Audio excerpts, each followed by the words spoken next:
Hello everyone, welcome to my channel. Keep it simple but significant. I am your host Sasi. Let's start today's discussion. Official language of the Indian Union is. Indian union की official language के बारे में पूछ रहा है, तो ये बोला गया है आर्टिकल 343 में। आर्टिकल 343 में ऑफिशियल लैंग्वेज के बारे में बोला जाता है और ये है Hindi in Devanagari script. Answer is A. Judicial review is a device to check arbitrary power of what. तो जुडिशियल रिव्यू एक डिवाइस होता है आर्बिट्रेरी पावर को चेक करने के लिए, किसकी?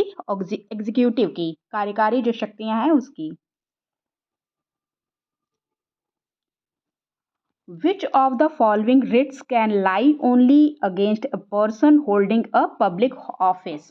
कौन सी रिट है जो केवल एक सार्वजनिक पद पर धारण करने वाले व्यक्ति के खिलाफ होती है?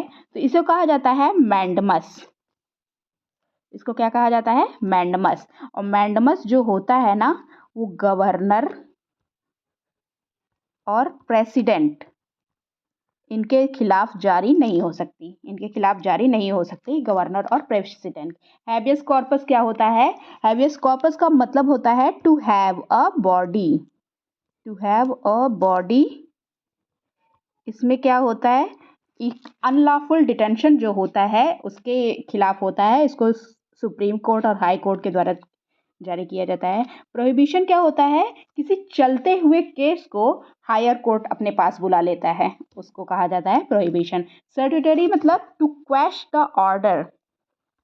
टू क्वैश द ऑर्डर मतलब किसी लोअर कोर्ट के द्वारा कोई आदेश दिया गया है तो हायर कोर्ट के द्वारा उस आदेश को रद्द कर देना, to quash the order.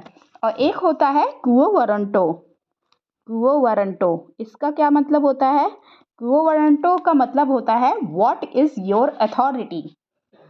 What is your authority मतलब जब हाई कोर्ट मतलब जो हायर कोर्ट होगा वो किसी व्यक्ति से पूछेगा कि आप किस अधिकार से किसी पद पर बैठे हैं। What is your authority. In the constitution of India the fundamental rights are what. तो जो फंडामेंटल राइट्स हैं ये ओरिजिनली कॉन्स्टिट्यूशन का पार्ट थे, मूल संविधान का एक हिस्सा थे। Formed A part of original constitution. Answer is ए। और इसको क्या कहा जाता है? Magna carta of the constitution. Magna carta कहा जाता है कॉन्स्टिट्यूशन का। इंडियन कॉन्स्टिट्यूशन का मैग्ना कार्टा कहा जाता है। और इसको बोरो किससे हमने किया था? इसको किया था हमने यूएसए से। No person shall be citizen of India if he has. कोई पर्सन सिटीजन ऑफ इंडिया नहीं होगा इफ, क्या आंसर है इसका? Voluntary acquired citizenship of another country. Voluntary वो स्वेच्छा से दूसरे देश का नागरिक अपने आप को मान लेता है। Answer is C. और सिटीजनशिप जो होती है वो किस तरह से किसी सिटीजन से ली जाती है? तो 3 तरह से ले ली जाती है। फर्स्ट होता है टर्मिनेशन। टर्मिनेशन। सेकेंड होता है रिनंशिएशन। और थर्ड होता है क्या? डिप्राइवेशन।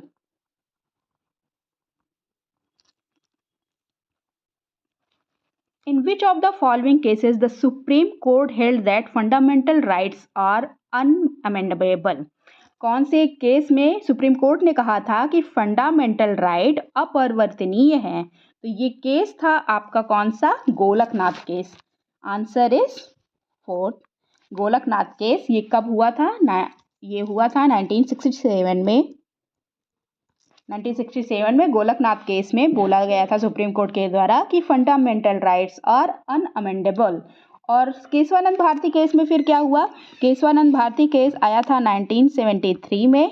इसमें कहा गया कि ये जो बेसिक स्ट्रक्चर है कॉन्स्टिट्यूशन का उसको चेंज नहीं किया जा सकता, बाकी ये प्रियम्बल वगैरह सब चेंज किया जा सकता है। बेसिक स्ट्रक्चर के बारे में बोला। और बेसिक स्ट्रक्चर को कुछ डिफाइन नहीं किया कि बेसिक स्ट्रक्चर है क्या। सुप्रीम कोर्ट ने क्या कहा कि समय समय पर हम बताते रहेंगे कि क्या बेसिक स्ट्रक्चर का पार्ट है और क्या नहीं है। Which one of the following is a political right, कौन सा इसमें है जो पॉलिटिकल राइट है। तो पॉलिटिकल राइट इसमें क्या है, right to contest a election, right to contest a election is a political right, चुनाव लड़ने का अधिकार जो है वो पॉलिटिकल राइट है। Which of the following categories of citizens of the prescribed age may be registered as a voter?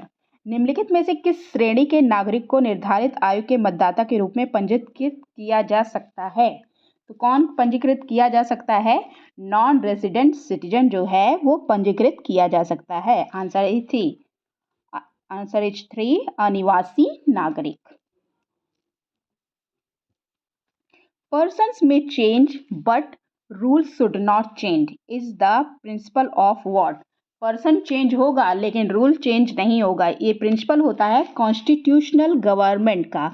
इसमें हर 5वें साल, जैसे अपने इंडिया में होता है हर 5वें साल हमारा प्राइम मिनिस्टर चेंज हो जाता है, लेकिन रूल तो वही रहता है। इंडियन गवर्नमेंट रूल होता है, लेकिन वो जो एडमिनिस्ट्रेशन होता है वो चेंज होता है। ओके।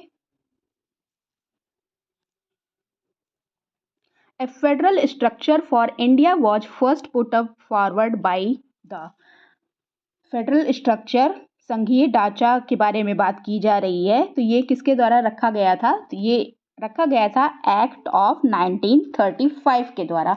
एक्ट ऑफ 1935 में एक फेडरल स्ट्रक्चर फॉर इंडिया के बारे में बात की गई थी, और इसी एक्ट ऑफ 35 में क्या हुआ था, आरबीआई बना था, आरबीआई के बारे में बताया गया था। और इसी एक्ट ऑफ 35 में सुप्रीम कोर्ट के बारे में बोला गया था। एक्ट ऑफ 35 को जवाहरलाल नेहरू ने क्या बोला है, उन्होंने बोला है act of slavery. Act of slavery बोला गया पंडित जवाहरलाल नेहरू के द्वारा इसको बोला गया एक्ट ऑफ स्लेवरी। ओके,